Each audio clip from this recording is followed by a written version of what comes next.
할렐루야. 2월 5일 수요일 저녁 예배에 오신 분들을 예수 그리스도 이름으로 환영합니다. 우리 다 같이 사도신경으로 신앙 고백합니다. 나는 전능하신 아버지 하나님 천지의 창조주를 믿습니다.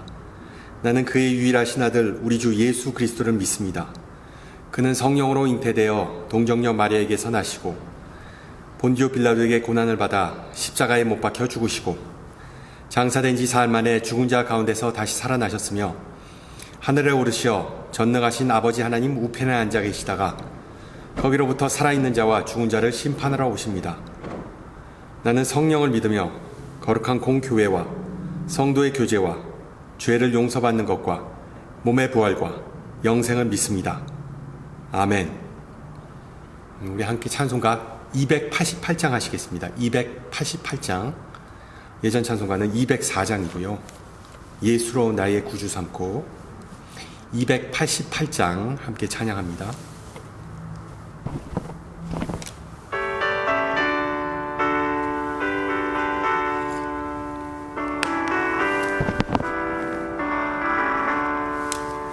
예수를 나의 구주 삼고 성령과 피로써 거듭나니 이 세상에서 내 영혼이 하늘의 영광 누리도다. 이것이 나의 간증이요 이것이 나의 찬송일세.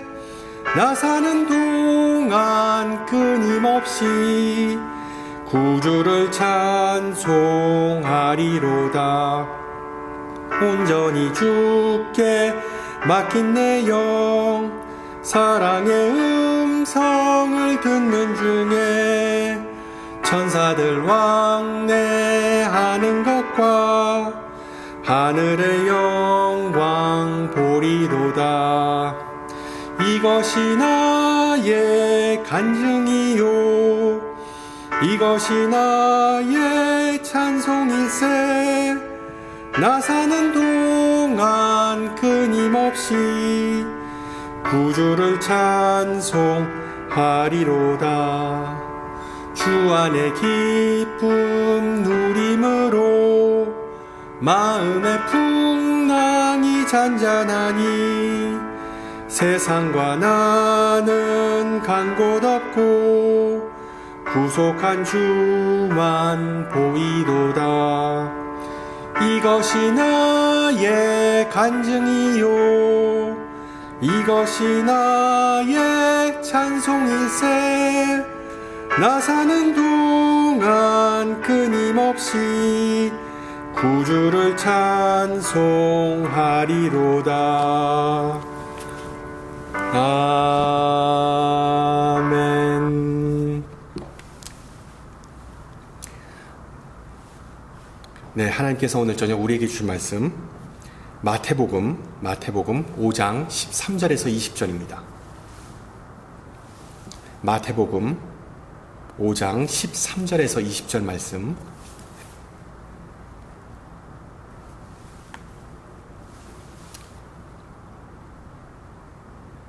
말씀을 받들어 봉독합니다. 너희는 세상의 소금이니 소금이 만일 그 맛을 잃으면 무엇으로 짜게 하리요? 후에는 아무 쓸데없어 다만 밖에 버려져 사람에게 밟힐 뿐이니라. 너희는 세상의 빛이라. 산 위에 있는 동네가 숨겨지지 못할 것이요 사람이 등불을 켜서 말 아래에 두지 아니하고 등경 위에 두나니 이러므로 집안 모든 사람에게 비치느니라. 이같이 너희 빛이 사람 앞에 비치게 하여 그들로 너희 착한 행실을 보고 하늘에 계신 너희 아버지께 영광을 돌리게 하라. 내가 율법이나 선지자를 폐하러 온 줄로 생각하지 말라. 폐하러 온 것이 아니요 완전하게 하려 함이라. 진실로 너희에게 이르노니 천지가 없어지기 전에는 율법의 1.1획도 결코 없어지지 아니하고 다 이루리라. 그러므로 누구든지 이 계명 중에 지극히 작은 것 하나라도 버리고 또 그같이 사람을 가르치는 자는 천국에서 지극히 작다 일컬음을 받을 것이요 누구든지 이를 행하며 가르치는 자는 천국에서 크다 일컬음을 받으리라. 내가 너희에게 이르노니 너희 의가 서기관과 바리새인보다 더 낫지 못하면 결코 천국에 들어가지 못하리라. 아멘.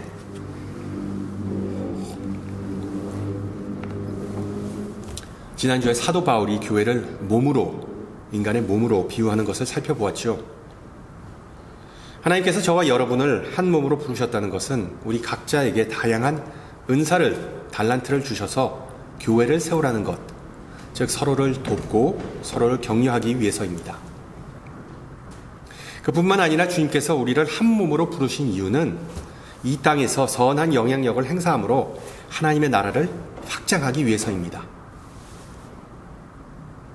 또는 우리는 한 몸의 지체들이 유기적인 관계를 나눈다는 것을 배웠죠. 즉 그리스도의 몸을 건강하고 온전하게 유지하기 위한 열쇠는 바로 connection, 연결입니다. 연결. 즉 신앙인들은 교회의 머리 대신 그리스도뿐만 아니라 몸의 다른 지체들과 꾸준히 연결 상태를 유지해야 합니다. 물론 이러한 연결의 중요성을 강조한 사람은 바울이 처음이 아니었습니다. 오늘 읽은 산상수훈에서 예수님은 영어로 righteousness, 즉 의라는 단어를 사용하셨죠. 실제로 의 또는 공의는 올바른 관계를 의미합니다. 즉 하나님과 그리고 또한 이웃과 올바른 관계를 유지한다는 뜻입니다. 자, 그런데 여기서 한 가지 문제가 발생하는데 의라는 용어는 오늘날 일상생활에서 잘 사용하지 않는 단어이죠. 그 이유 중 하나는 이 단어가 과거에는 주로 법적인 맥락에서 사용되어 왔기 때문입니다. 의인 하면 도덕적으로 그리고 으뜸이자 법을 철저히 지키는 사람을 가리키곤 했습니다. 그래서 지금은 의인이라는 표현보다는 어떤 준법 시민이라는 표현을 잘 사용합니다. 그리고 또한 이런 이유로 대부분의 설교자가 기독교는 righteousness, 의입니다 라는 표현보다는 기독교는 올바른 관계, relationship이라는 표현을 쓰는 것을 여러분은 들어보셨을 거예요. 성경은 이 의에 관해서 바리새인들이 으뜸이라는 점을 명시합니다. 실제로 그들은 항상 하나님과 좋은 관계를 맺기 위해 노력했습니다. 그들은 모든 면에서 하나님의 율법을 절대적으로 준수했죠. 예수님도 이 유대교 지도자들이 하나님의 율법에 대한 열정을 가지고 있다는 점을 인정하셨습니다. 그들은 회당과 성전에서 헌신적으로 봉사했습니다. 그들은 정결법과 음식법이라는 그런 규정들을 철저히 지켰습니다. 그들은 부활을 늘 갈망하고 하늘의 상급에 늘 굶주려 있었습니다. 어떻게 보면 이 바리새인들은 당대의 그 연예인들과 같아서 주변 사람들에게 상당한 영향력과 심지어 압력을 행사하기도 했습니다. 내가 너희에게 이르노니 너희 의가 바리새인의 의를 능가하지 못하면 결코 천국에 들어가지 못하리라 라고 예수님께서 마지막 구절에서 말씀하신 것처럼 바리새인들의 신앙생활은 정말 모범적이었습니다. 그리고 오늘 본문에서 예수님은 분명히 우리의 righteousness가 바리새인의 의를 뛰어넘어야 한다고 말씀하십니다. 단순히 그들의 의와 맞먹는 것이 아니라 그것을 능가해야 한다고 분명히 말씀하십니다. 자, 그렇다면 우리는 이 말씀, 예수님의 말씀을 어떻게 해석하고 이해해야 할까요? 일반적으로 압력 또는 압박감 하면 고혈압이나 아니면은 집단 압력, peer pressure, 아니면은 스트레스, 아니면 불안과 같은 어떤 부정적인 의미를 지닙니다. 그럼에도 불구하고 압력은 긍정적일 수도 있습니다. 예를 들어 나 자신을 다른 이와 비교하는 것은 일종의 동기부여가 될 수도 있습니다. 예를 들어 에너지를 절약하는 사람을 보면 나도 좀 에너지를 절약해야겠다라는 그런 생각이 들 수도 있고, 아니면 투표하는 사람을 보면 나도 투표를 해야겠다라는 그런 동기를 부여할 수도 있습니다. 문제는 나보다 월등히 뛰어난 사람과 비교되면 그 압력은, 그 프레셔는 부정적으로 바뀌게 되죠. 예를 들어 올림픽 장거리 선수와 함께 훈련한다는 것은 우리 일반인들에게는 전혀 도움이 되지 않습니다. 왜? 뱁새가 황새 따라가면 가랑이 찢어진다라는 말처럼 그 압도적인 기량 때문에 우리는 절망하고 포기하기에 십상이기 때문이죠. 예수님 당시 바리새인들과 일반인들 사이에서도 바로 이런 일이 벌어졌습니다. 둘 사이에는 격세지감 엄청난 격차가 존재했습니다. 여러분, 사도 바울이 바리새인으로서 자신의 업적에 대해 한 말을 기억하시나요? 다른 이가 육체를 신뢰할 것이 있는 줄로 생각하면 나는 더욱 그러하느니라. 나는 8일 만에 할례를 받고 이스라엘 족속이요 베냐민 지파요 히브리인 중에 히브리인이요 율법으로는 바리새인이요. 바울은 그 어떤 이보다 더 뛰어난 신앙심을 가진 정말 최고의 바리새인이었습니다. 동시에 그는 거만했습니다. 일반적으로 교만한 사람은 제대로 된 인간관계를 발전시키는데 어려움을 겪죠. 실제로 다메섹 도상에서 회심하기 전까지 바울은 어떻게 보면 독불 장군이었습니다. 물론 회심하고 난 후에도 그 대단한 고집을 꺾으리가 별로 없었지만요. 어쨌든 주변 사람들은 너무 잘난, 너무 의로운 그런 바울을 보면서 열등감과 심지어 위기감마저 느꼈을 수도 있습니다. 그러나 예수님께서 너희 의가 바리새인 그리고 서기관들의 의를 능가하지 못하면 결단코 천국에 들어가지 못하리라 말씀하신 이유는 어떤 제자들에게 위기감이나 열등감을 느끼게 하기 위해서가 아니었습니다. 바리새인들은 종교적 규범과 율법을 지키는 데는 그 누구보다 뛰어났지만 예수님은 엄격한 율법 준수를 기반으로 하지 않는 의에 관한 완전히 새로운 접근 방식을 제시하시기 때문이죠. 예수님은 오직 자신의 제자들이 이 세상의 소금과 세상의 빛이 되기를 원하셨습니다. 예수님은 제자들이 자신처럼 새로운 방식으로 율법을 지키기를 원하셨던 것이죠. 따라서 우리 그리스도인은 우리의 의가 완전히 새로운 방식의 기반을 둔다는 것을 알기 때문에 바리새인들로부터 그 어떤 압박감도 느낄 필요가 없습니다. 보세요. 자신의 신앙에 대해 엄청난 자신감을 느끼고 있었던 사도 바울도 바리새인으로서의 그 모든 업적이 그리스도로 인해 쓰레기와 같다는 것을 문득 깨닫게 되었죠. 물론 우리는 이런 질문을 가질 수 있습니다. 백문이 불여일견. 그런 의로운 사람이 있다면 나한테 좀 보여달라. 그런 사람은 누구이고 도대체 어떻게 생겼는가? 예수님 당시 대부분의 사람들이 가졌던 질문이기도 하겠죠. 예수님께서 대중에게 인기를 끌었던 이유 중 하나는 서기관이나 바리새인들처럼 율법을 고리타분하게 분석하고 가르치면서 사람들을 설득하려 하지 않았기 때문입니다. 그보다는 다양한 비유와 또한 예화를 통해 사람들이 하나님 나라를 먼저 머릿속으로 상상할 수 있게 도움을 주셨고 그 속으로 자신들의 모습을 투영하도록 초대하셨기 때문입니다. 그래서 먼저 예수님은 의로운 사람은 세상의 소금이라고 말씀하십니다. 그리고 계속해서 소금이 만일 그 맛을 잃으면 무엇으로 짜게 하리요? 라고 물으십니다. 당연히 그런 소금은 밖에 버려져 사람의 짓밟히는 것 외에는 아무 쓸데가 없느니라 라고 말씀하시면서 짠맛을 잃은 소금은 소금이 아니라고 암시하십니다.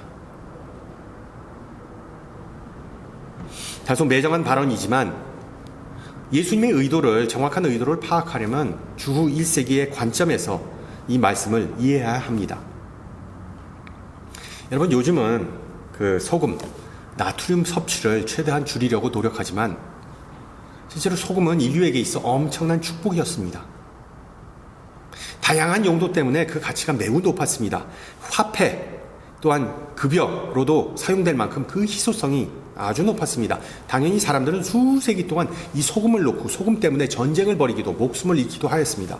알다시피 소금은 식품을 보존하고 그리고 또한 상처를 소독하고 음식을 만들고 도자기를 만드는 등 정말 다양한 용도로 사용된 귀중품이었습니다. 그래서 이 소금의 어떤 특정한 용도, 단 하나의 용도를 콕 집어 강조하다 보면 예수님의 비유의 요점을 놓칠 수 있는 것이죠. 일반적으로 소금은 단 하나의 효능이 아니라 다양한 효능을 가지고 있으므로 사랑을 받았습니다. 소금은 여러 가지 방면에서 인간의 삶을 풍요롭게 해주었습니다. 따라서 오늘 본문에서 예수님께서 말씀하시고자 한 바는 예수님을 따르고 순종하는 사람은 소금과 같아서 좁은 의미에서는 생명의 떡이신 예수님을 더 맛있게, 더 돋보이게 만들 수 있고, 넓은 의미에서는 하나님의 나라, 즉 아버지의 영광과 뜻을 세상에 널리 알릴 수 있다는 그 점입니다. 바꾸어 말하면 산상수훈 뒷부분에 나오듯이 우리 신앙인들이 우리가 실수를 하고 아니면 죄를 짓거나 우리의 잘못을 인정하고, 그리고 또한 예수님을 의지하고 원수를 사랑하고 가난한 사람에게 베풀고 다른 이들과의 약속에 지키는 노력을 하고자 할 때 우리는 세상 사람들에게 하나님 나라의 깊은 맛과 참된 위력을 보여준다는 뜻입니다. 그렇습니다. 우리는 하나님의 은혜로 선택받았고 그 사랑으로 새 생명을 얻었습니다. 우리가 하나님과 이웃을 사랑함으로 그 은혜에 응답할 때 이 혼탁한 세상 속에서 우리는 소금과 같은 유용한 존재가 된다는 사실을 기억하시기 바랍니다. 그러므로 예수님은 우리에게 세상의 소금이 되라 라고 말씀하시지 않으십니다. 소금이 되는 법을 배우기 위해 너희들은 수업을 듣는 것이 좋을 것이다 라고도 말씀하시지 않습니다. 랍비와 장로들에게 가서 소금으로 거듭나게 해달라고 안수기도 좀 받으라 라고 말씀하시지도 않습니다. 매일 아침 묵상하면서 너희 안에 있는 내면의 소금을 발견하라 라고 말씀하시지도 않으십니다. 예수님의 말씀은 간단 명료합니다. 너희는 세상의 소금이다. 이것이 바로 너희의 정체성이다. 이것을 잊지 말라. 끝. 예수님은 우리에게 명령이 아니라 현실을 설명해 주십니다. 물론 우리가 살다 보면 충분히 짠맛을 내지 못하거나 혹은 나 자신이 충분히 짠돌이와 같은 사람, 그러니까는 의로운 사람이 아니다라는 생각이 종종 들 때가 있습니다. 그렇게 느끼는 주된 이유는 의의 문제를, righteousness라는 문제를 본질적으로 예수님이 아니라 우리 자신에 관한 것으로 오해하기 때문이죠. 너희는 세상의 소금이다 라고 말씀하실 때 예수님께서 정확히 무슨 생각을, 무슨 의도를 가지셨는지 우리는 알 수 없지만, 다만 우리는 소금이 그 자체로는 가치가 없다는 사실을 너무나 잘 알고 있습니다. 요즘에는 품질과 가격이 다른 다양한 종류의 소금이 마켓 같은 데서 살 수 있죠. 그러나 예수님 시대의 소금은 그냥 소금은 소금이었습니다. 그 가치는 변함이 없었습니다. 시대를 막론하고 한 가지 변하지 않는 사실은 소금의 주된 가치와 기능은 소금 그 자체가 아니라 소금이 다른 것에 반드시 뿌려질 때 의미가 있다는 것이죠. 그렇지 않습니까, 여러분? 누가 소금을 맛있다고 그냥 낼름 소금을 들여 먹습니까? 소금은 항상 어디에다가 뿌려 먹어야 그 기능, 제 역할을 하는 것입니다. 마찬가지로 우리 신앙인은 다른 사람을 위해 존재한다는 사실을 잊지 마시기 바랍니다. 그러므로 예수님은 우리를 소금이라고 부르신 것이죠.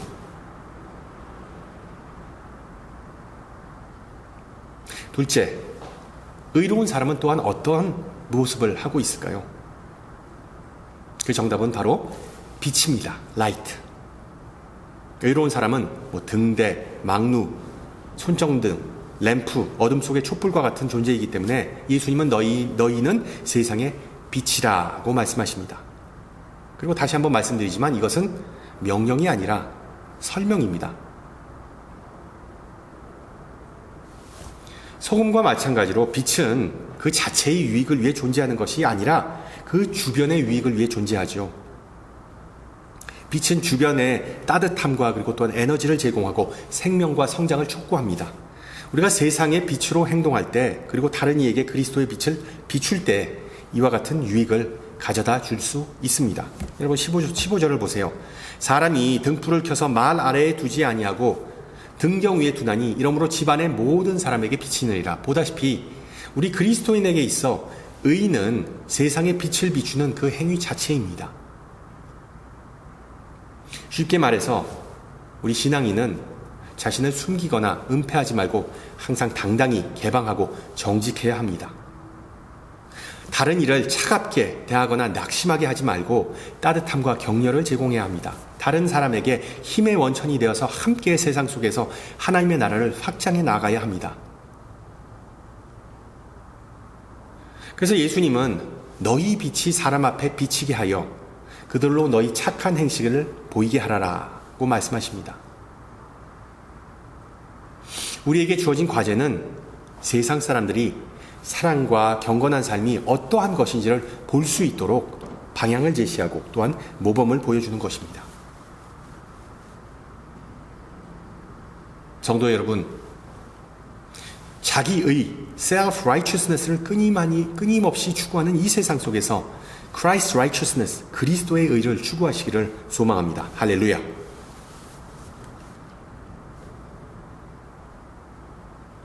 빛을 한번 상상해 보세요. 빛은 항상 조용히 그리고 끊임없이 비추듯이 우리가 겸손하고 끈질기게 선한 일을 계속하면 사람들은 그것을 분명히 보게 되리라고 예수님은 약속하십니다. 그러면 그들은 하늘에 계신 그들의 아버지에게도 영광을 돌릴 것입니다. 다시 한번 말씀드리지만 이 바리새인들은 훌륭한 종교인이자 신앙의 모델이었습니다. 하지만 그들의 의는 대부분 종교적 규범에 근거하였습니다. 물론 예수님은 율법에 관한 그들의 열정을 존중하셨지만 율법을 실천하지 않는 그들의 위선 또한 비판하셨죠. 그래서 제자들에게 바리새인들이 말하는 바는 행하고 지키되 그들이 하는 행위는 본받지 말라. 그들은 말만 하고 행하지 아니한다라고 분명히 말씀하셨습니다.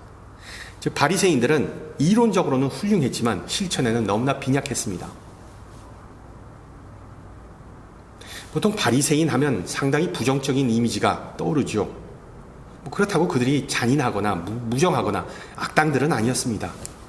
그러나 그들 중 많은 이는 잘못된 방식으로 의를 이루고자 하였고 예수님은 그런 방식을 우리에게 결코 추천해 주실 수 없었습니다. 그래서 나중에는 그들을 이렇게 꾸짖으셨죠. 과 있을진저 율법 교사와 바리새인들이여 너희는 향료의 10분의 1을 바쳤느니라. 그러나 너희는 율법의 더 중요한 문제에 공의, 자비, 신실함을 소홀히 하고 있다. 분명한 점은 신약 성경에 나온 바리새인들은 하나님과 이웃과 올바른 관계의 핵심인 공의, 자비, 그리고 신실함을 소홀히 했기 때문에 우리의 본보기, 우리의 롤 모델이 될 수가 없습니다. 같은 맥락에서 오늘날 교회 안에 존재하는 소위 말하는 21세기 바리새인들, 즉 종교적 의무나 어떤 금기를 지나치게 강조하여서 다른 교회를 비판하거나 다른 교회를 실족하게 만드는 이들 또한 우리 신앙인들의 롤 모델이 될 수가 없겠죠. 그렇다면 우리가 본받아야 할 신앙의 의로움은 무엇 또는 누구일까요? 예수님은 소금에 관한 말씀에서 그 힌트를 주십니다. 13절을 다시 한번 보세요. 소금이 만일 그 짠맛을 잃으면 어떻게 다시 짜게 할 수 있느냐? 보다시피 이것은 수사학적인 질문입니다. 실제로 소금이 짠맛을 잃을 일은 없습니다. 소금이 짠맛을 잃을 일은 없습니다. 소금은 그냥 소금입니다. 소금은 변하지 않죠. 그러나 인간은 다릅니다. 앞서 말씀드렸듯이 우리는 짠맛을 잃을 수 있습니다. 또한 예수님은 인간 그 누구도 짠맛을 영원히 유지할 수 없다는 그 사실을 바로 13절을 통해서 암시하고 계십니다. 이게 무슨 의미일까요? 여러분, 이 산상수훈의 요점은 두 가지라는 것을 항상 기억하세요. 첫째로 산상수훈은 예수님은 설교를 통해서 하나님의 나라의 백성으로 산다는 것이 무엇인지를 보여주시는 것입니다. 즉 우리가 하나님의 은혜로운 통치 아래서 어떻게 하나님의 백성으로 살아야 하는지를 보여주는 매뉴얼, 가이드라인이 바로 산상수훈입니다. 동시에 산상수훈은 이 세상 속에서 인간은 늘 연약하고 소금기 없는 모습으로 살아간다는 그 뼈아픈 현실을 일깨워 줍니다. 즉 우리는 항상 예수님에게 염분을 공급받아야만 이 세상 속에서 소금으로 살아갈 수 있다는 그 사실을 상기시켜 주는 것이죠. 예수님으로부터 소금기를 꾸준히 공급받는다는 것은 무슨 의미일까요? 그것은 늘 복음을 듣고 하나님의 용서와 은혜를 구하고 하나님의 백성과 교제하고 말씀을 통해 생명력을 얻음으로써 가능해집니다. 결론적으로 우리에게 있어 의로움의 롤 모델은 단 한 분뿐이십니다. 바로 예수 그리스도. 그분 자신이 우리에게 있어 소금과 빛의 원천이 되십니다. 바리새인들과는 다르게 예수님은 우리를 압박하시지도 않으시고 하나님의 선한 일에 그냥 참여하도록, 자유롭게 참여하도록 영감을 주십니다. 그래서 소금으로서 우리는 이제 우리가 누구인지에 대해 담대하게 전할 수 있습니다. 빛으로서 우리는 이제 우리 주변의 따뜻함과 에너지를 전달할 수 있습니다. 성도 여러분, 여러분에 있어 예수님은 의의 롤 모델이십니까? 예수님은 여전히 여러분의 영감의 원천이십니까? 여러분의 삶 또한 다른 이에게 예수님을 따르도록 영감을 주고 있습니까?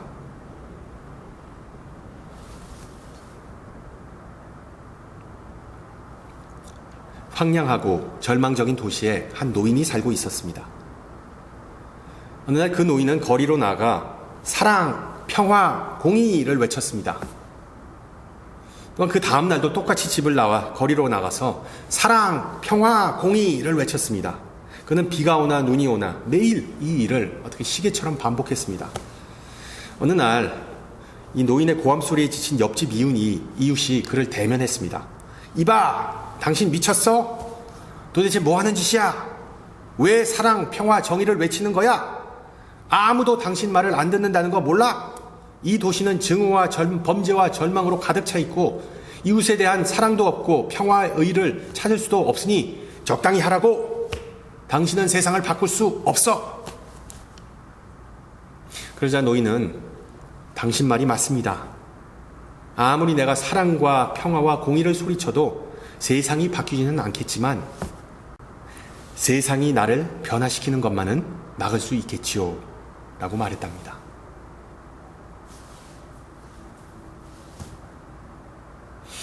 앞서 말씀드렸듯이 우리는 다 하나님의 짠돌이 자녀입니다.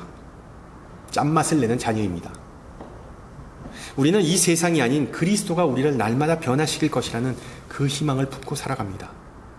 그리스도 덕분에 우리의 짠맛을 유지할 수 있다는 그 희망을 품고 살아가는 것이죠. 따라서 우리가 해야 할 일은 마음문을 열고 그리스도의 사랑과 은혜라는 선물을 기꺼이 그리고 꾸준히 감사히 받는 것뿐입니다. 바울은 이 점을 분명히 말하죠. 그는 교회의 의가 자신이 가진 율법에서 난 것이 아니요 오직 그리스도를 믿음으로 말미암아 남은 것이니 곧 믿음으로 하나님으로부터 난 의라고 선포합니다.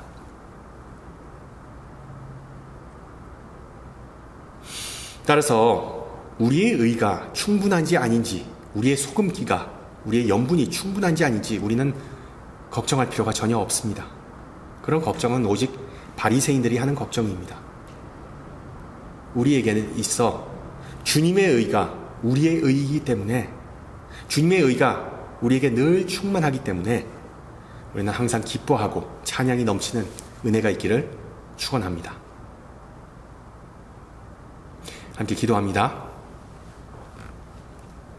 인자하신 하나님, 오늘 저녁 산상수훈을 통해 우리의 믿음을 점검케 하시고 또한 우리가 누구인지를 상기시켜 주심을 감사합니다.